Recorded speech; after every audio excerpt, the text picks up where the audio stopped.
Assalamualaikum warahmatullahi wabarakatuh.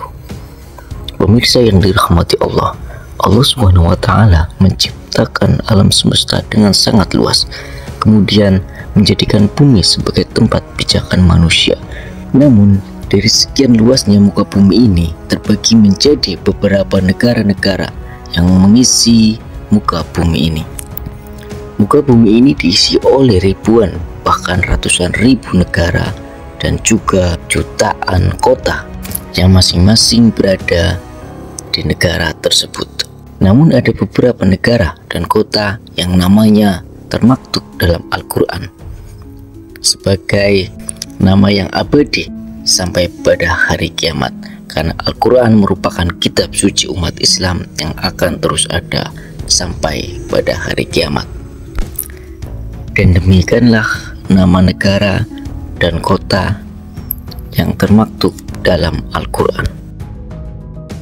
Dalam mengungkap peristiwa, ada kalanya Al-Quran menyebut sebuah nama tempat, kota atau negara secara tegas, dan ada kalanya tidak menyebutnya secara tegas. Dan demikianlah nama negara dan kota yang termaktub dalam Al-Quran. Pertama, Makkah.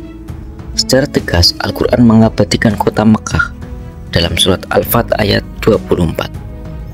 Kota ini diabadikan dalam Al-Quran dengan menggunakan nama Makkah dan juga menggunakan nama lain yang disematkan karena kemuliaannya. Nama lain yang disematkan dalam Al-Quran antara lain Bakkah dan Baladil Amin, negara yang aman, Ummul Qura, Al-Bait, Al-Atiq, dan Al-Balad. Kedua, Madinah.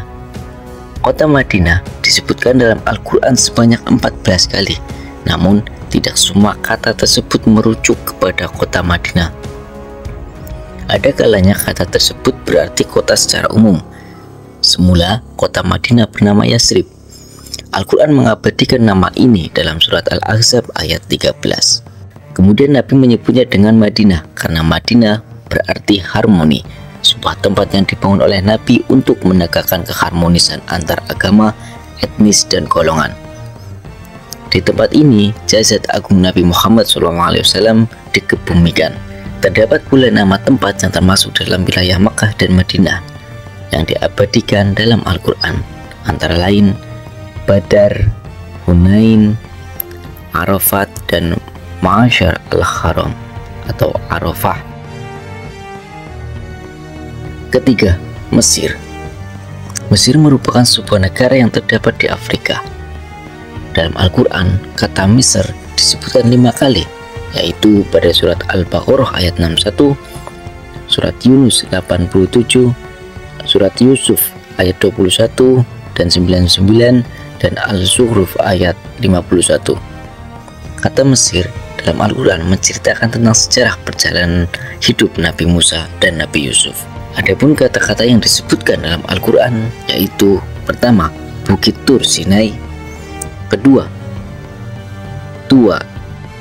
Tua menurut Ibnu Abbas adalah sebuah nama lembah. Menurut Al-Dahaq, ia adalah lembah yang dalam dan bulat. Sedangkan Tur Sinai merupakan tempat Nabi Musa berkomunikasi dengan Tuhannya. Keempat, Babilonia. Babilonia merupakan sebuah tempat yang berada di Irak pada zaman dahulu.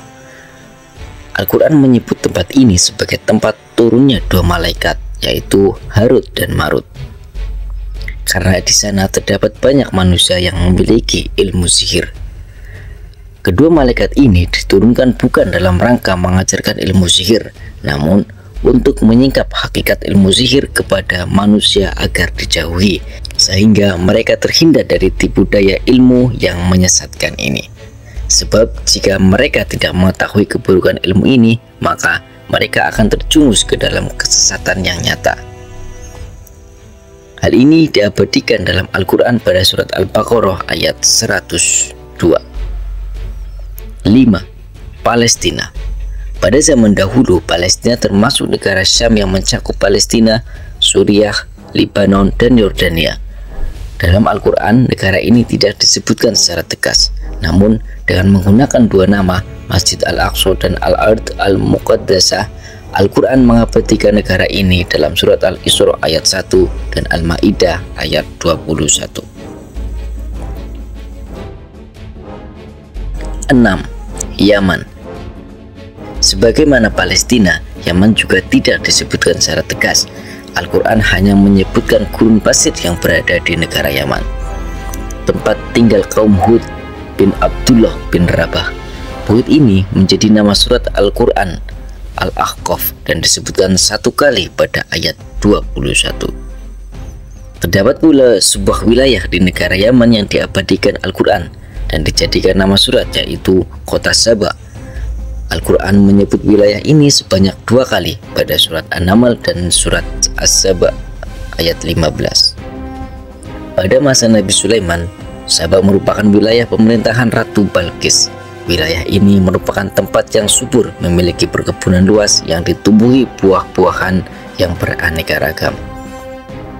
Pada mulanya, Saba merupakan nama raja pertama di Yaman, yaitu Saba bin Yasjab bin Ya'rib bin Qat'an bin Hud. Nama ini kemudian diabadikan menjadi sebuah nama kabilah sekaligus nama wilayah. Pada masa sekarang, Saba menjadi bagian dari negara Yaman. Demikianlah 6 negara dan kota yang berada namanya termaktub dalam Al-Quran. Wallahu a'lam bishawab.